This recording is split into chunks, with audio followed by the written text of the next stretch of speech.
Hello and welcome to another Vermintide 2 build. This time I want to share with you my talent choices for the Shade career of Kerillian.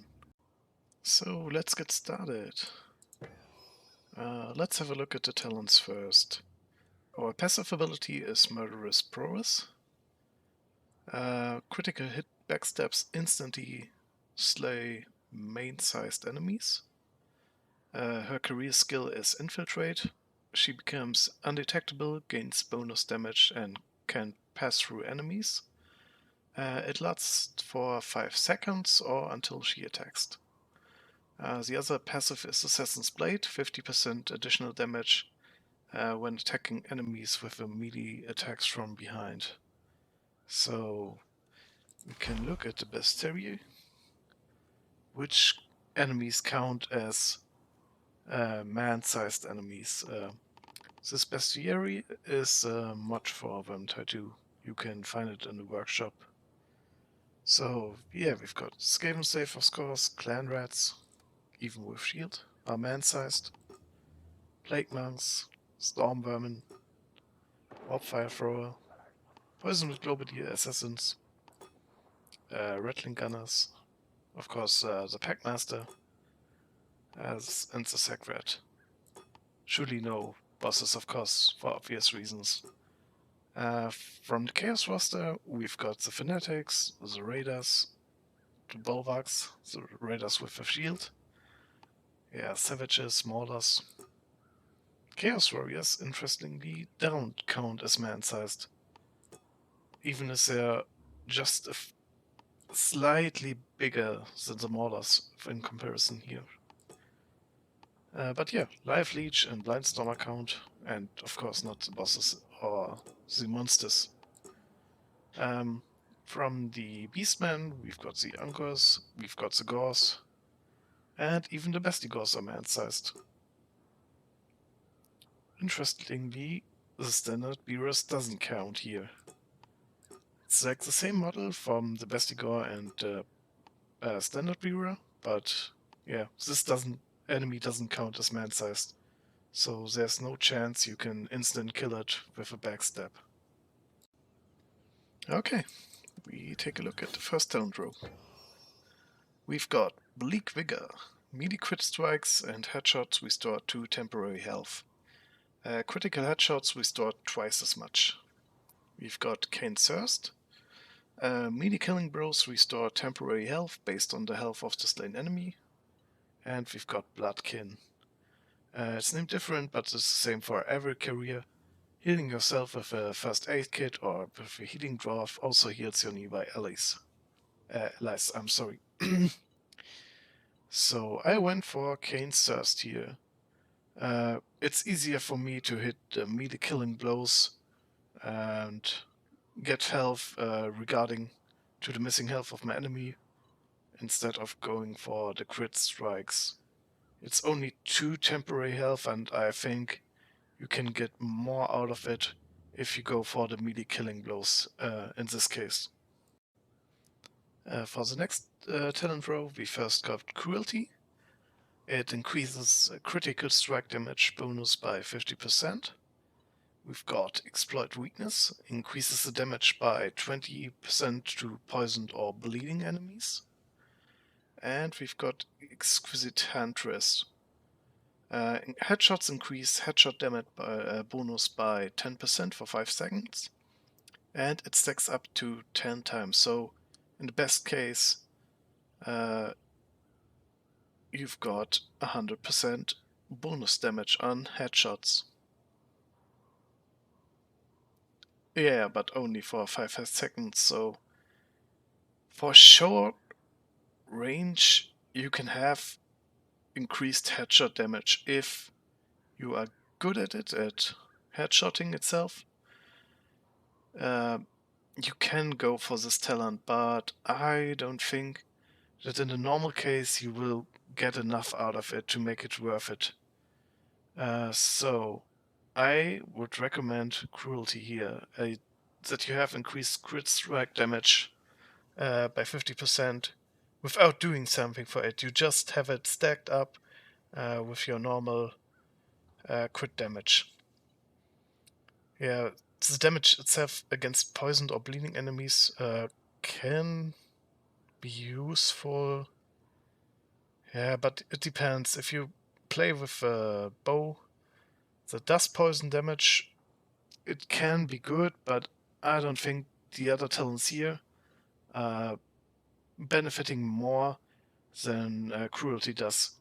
The 50% damage increase on crit strikes is very insane, I think. So I would recommend this talent here. For the level 15 talent row, we've got a bit of a different to most other classes.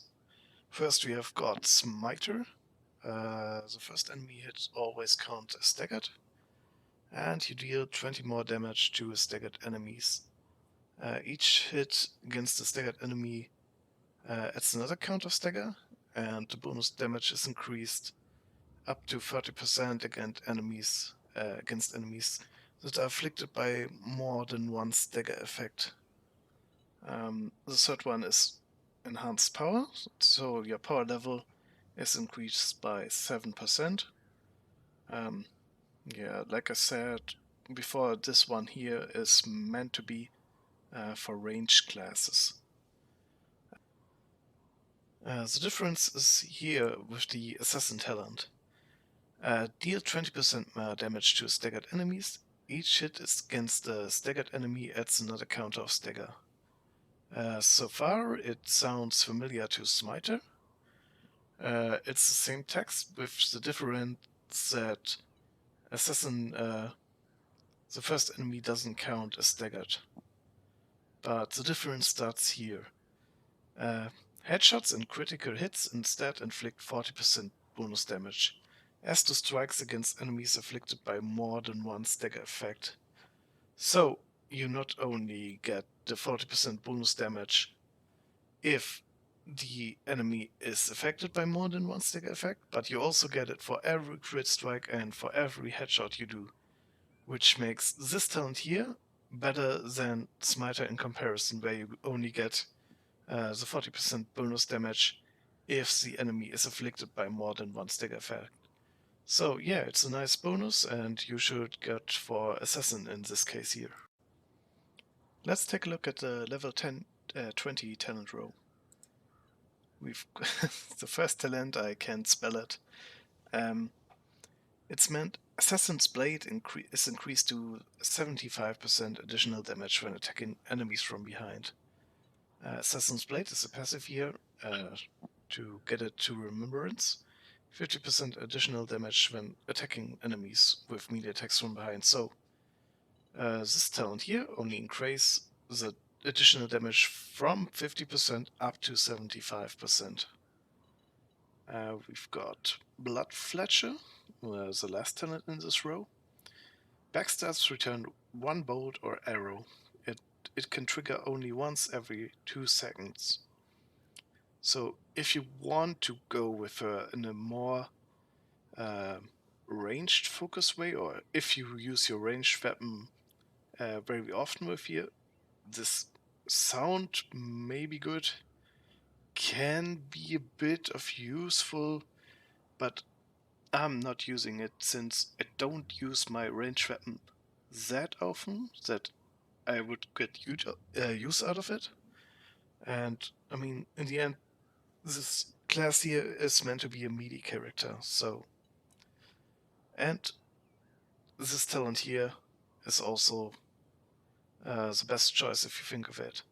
Vanish. Killing an enemy with a step grants stealth for 3 seconds. So you kill an enemy with a backstab, you get invis, and yeah, you can avoid damage. The enemies are more focused on other parts of your group, and you can sneak around them and try to backstab more enemies. I've got a short gameplay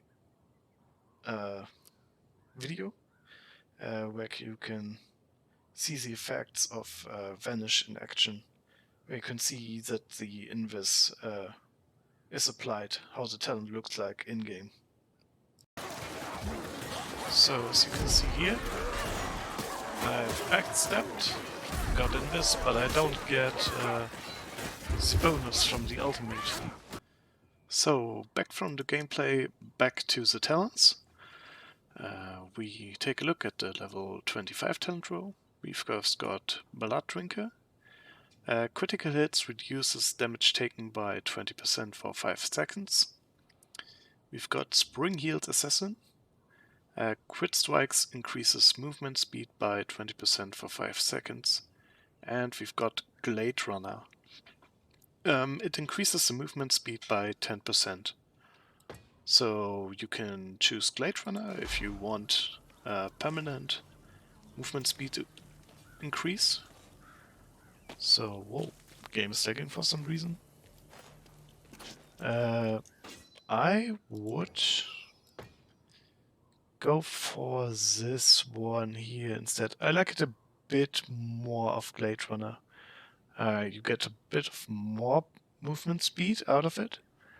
10% more, but it only lasts for 5 seconds. But for hot situations, so I crit, and you can see in the left down corner, if I'm lucky enough or good enough with crit strikes, I can keep this up. So I've got the increased movement speed of 20% instead of 10 during a hard fight, if I'm, like I said, luckily or good enough to hit enough crit strikes to make it work.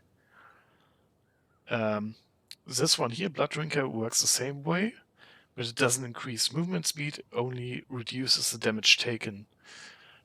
Since I want to make the most out of it in a horde fight and want to trigger Vanish most of the time, so I'm trying to get Invis, and therefore I don't necessarily need the damage reduction here. I would prefer the movement speed to get rid faster of a horde, so yeah, I would go for the movement increase here. You can either go for Glade Runner or you can use Spring Healed Assassin. So yeah, I would recommend this one here for horde slaying, but the other is fine as well. Last but not least, we are coming to the last talent row for the ultimate improvement. We've got Cloak of Mist. Infiltrate cooldown is reduced by 45%. After leaving stealth, Kerillian gains 100% melee crit strikes chance for 4 seconds, but no longer gains a damage bonus when attacking. We've got Shadow Step. Infiltrate causes Kerillian to blink forward, passing through enemies. And we've got Cloak of Pain. Hitting an enemy while under the effect of Infiltrate doesn't break stealth. Second attack does not grant damage bonus, can only trigger once. I chose Cloak of Mist here. It reduces my ultimate cooldown by almost the half, and I get crit strikes every time Infiltrate runs out. Sure, I don't get the bonus damage from the ultimate, which is mentioned here, but I still get the crit strikes, which is, in my opinion, equally good to the bonus damage. I have another gameplay video of it where you can see it applied. So yeah. So I'm using Infiltrate. I'm in this trying to get behind all my enemies. And as you can see in the left down corner, I've got the bonus for crit damage. So Shadow Step is just a teleport for your ultimate. You pass through your enemies even if you don't choose this talent, but this one here teleports you just a bit forward, so you can get behind the enemy horde.